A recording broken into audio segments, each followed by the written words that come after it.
สวัสดีค่ะวันนี้ก็เป็นอีกหนึ่งวันกับการ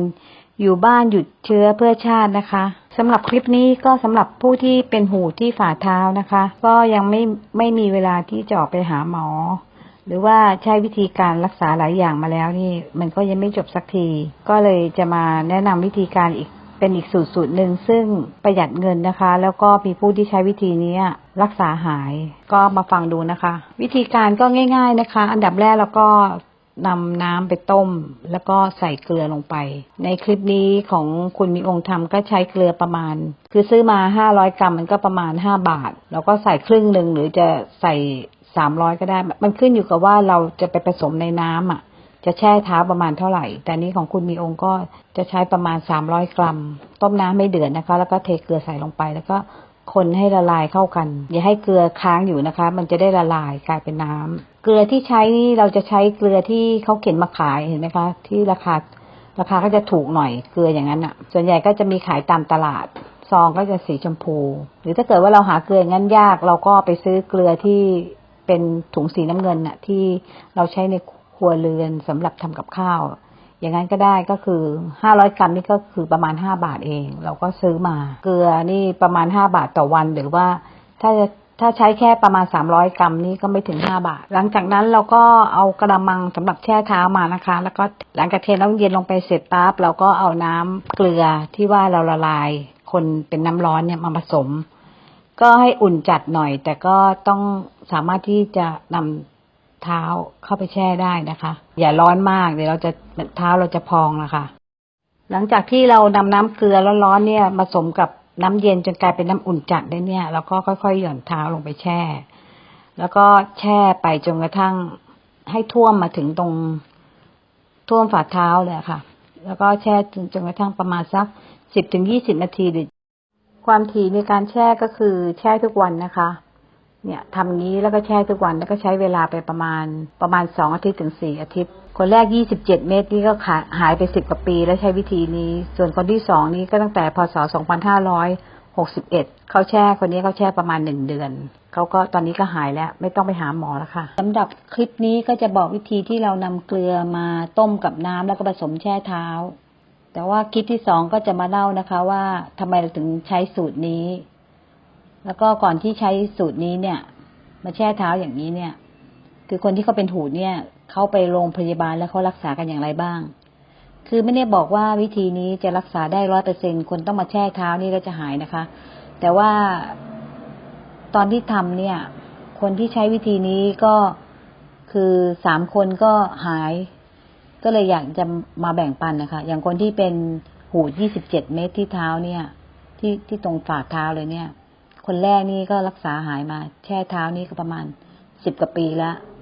ถามว่าเป็นใครก็คือเป็นพี่สะใภ้เองเป็นคนในครอบครัวเองแล้วก็คนที่2นี่ก็เป็นเพื่อนของเขาที่ทำงานเดียวกันส่วนคนที่3นี่ก็คือเป็นลูกของคุณมีองค์เองซึ่งคนนี้เขาเป็นแค่10 เม็ดจริงๆเขาแช่ประมาณ2 อาทิตย์เขาก็มีความรู้สึกว่าเท้าเขาหายเจ็บแต่ว่าเขาก็แบบว่ากันพลาดนะเขาก็เลยแช่ถึง4 อาทิตย์ตอนนี้ก็หายเรียบร้อยแล้วนะคะลืมบอกไปนะคะว่าคนที่บอกสูตรนี้ให้ก็คือคุณแม่ของคุณมีองค์ก็คือคุณย่าของเด็กๆนั่นแหละค่ะท่านก็อยู่ต่างจังหวัดอายุมากแล้วนะคะสมัยก่อนหยูกยาก็คงไม่ทันสมัยเท่าปัจจุบันเวลาที่เราเกิดแผลหรือว่าเป็นหูที่เท้าหรืออะไรอย่างเงี้ย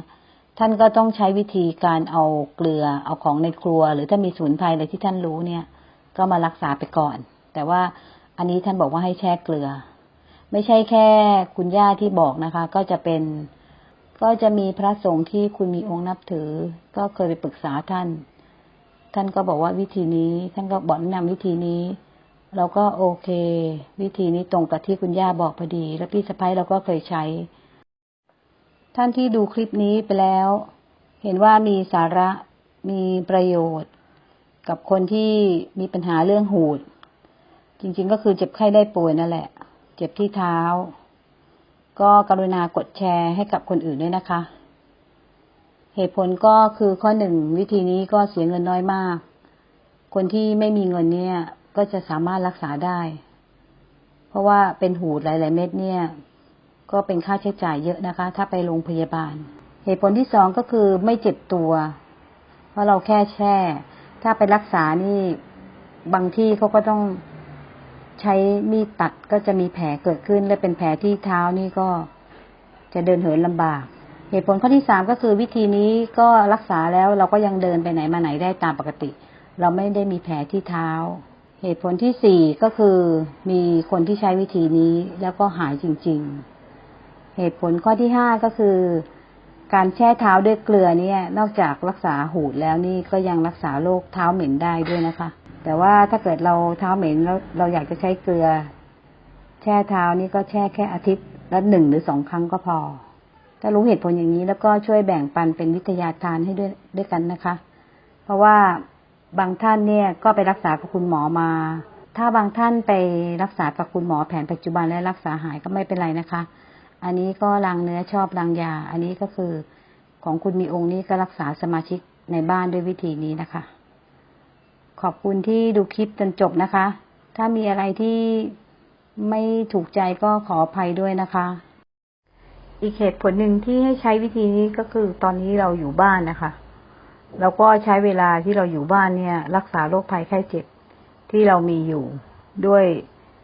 งบประมาณน้อยมากสมัยก่อนเราไปทำงานเราก็อาจจะกลับบ้านดึกมาแช่เท้านี่ก็ดึกแล้วก็อาจจะขี้เกียจแช่หรือว่ารู้สึกเป็นภาระใช่ไหมคะแต่ตอนนี้บางคนทำงานที่บ้านหรือบางคนต้องอยู่บ้านเนี่ยเราก็ถือโอกาสนี้มาลองใช้สูตรนี้รักษาดูนะคะ